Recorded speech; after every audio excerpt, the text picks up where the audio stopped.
നീയില്ലാതിരുന്നെങ്കിൽ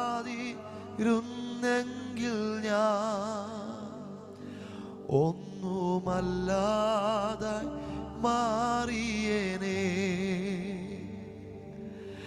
ഇന്നുള്ളതു മുഴുവനും നിൻ ജീവന്റെ ദാനമല്ലേ.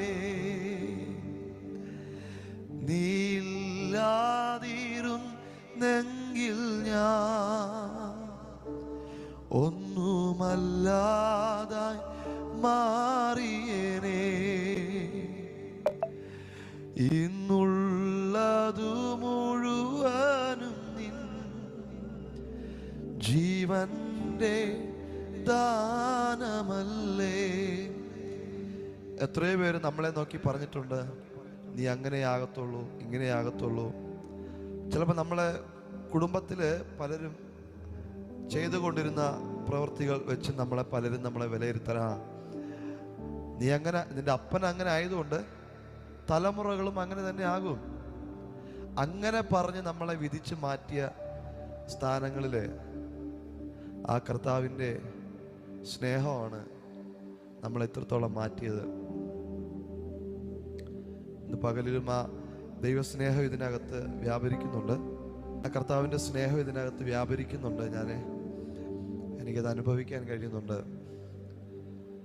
അപ്പം പലരും നമ്മളെ പല രീതിയിലാണ് നമ്മളെ വിലയിരുത്തിയത്.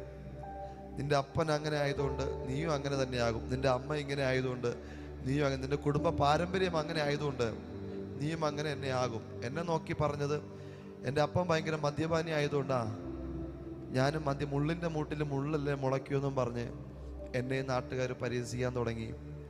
എന്നെ അങ്ങനെ ഒതുക്കി മാറ്റിയതാണ്. ഒരു പരിധിയാകുമ്പോൾ നമുക്ക് കാണാം അപ്പനേക്കാളും വലിയൊരു മദ്യപാനിയായി മാറുമെന്ന്. എല്ലാവരും, നാട്ടുകാരും വീട്ടുകാരും സുഹൃത്തുക്കളെല്ലാം പറഞ്ഞ സ്ഥാനത്ത് നിന്നാണ് എൻ്റെ കർത്താവ് എന്നെ വെട്ടിയെടുത്ത് ആ കർത്താവിൻ്റെ സ്നേഹത്തിലോട്ടാക്കി മാറ്റിയത്. ഇന്ന് ഞാൻ ഇവിടെ നിൽക്കുമ്പോഴും എനിക്കൊരു യോഗ്യതയും പറയാനില്ല, എനിക്കൊന്നും പ്രശംസിപ്പാനില്ല. എന്തേലും ഉണ്ടെങ്കിൽ ആ കർത്താവിൻ്റെ സ്നേഹം മാത്രമാണ്.